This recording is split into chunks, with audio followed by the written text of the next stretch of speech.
Well, you get taken care of, number one. They get you the best they possibly can. So in the major cities and the major areas in the mission, you live in an apartment by yourself with your companion. There's a few, and I gotta live in one of them where you live with a member. And I lived with a member of the stake presidency in Fairbanks, which is amazing because you have this perfect relationship with the stake, and they can get things done for you.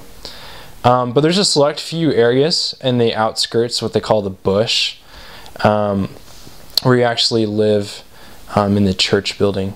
And I got to serve in one of those areas. It was called Metlakatla.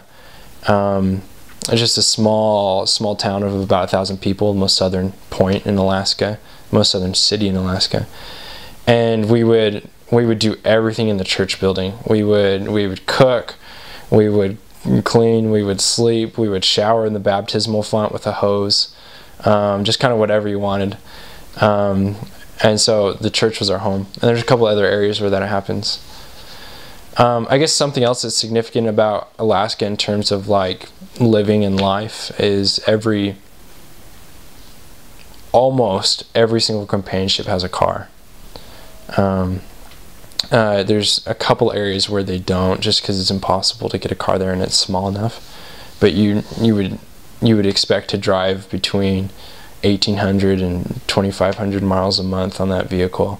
So some areas have trucks, like full-blown trucks, and others have just small little sedans.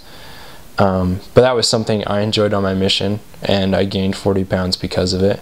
It's because we drove absolutely everywhere. But it was super efficient and super fun, because that meant our reach as missionaries extended, and we were able to go hours out of my typical area sometimes to go and work in villages for a day or two and to come back.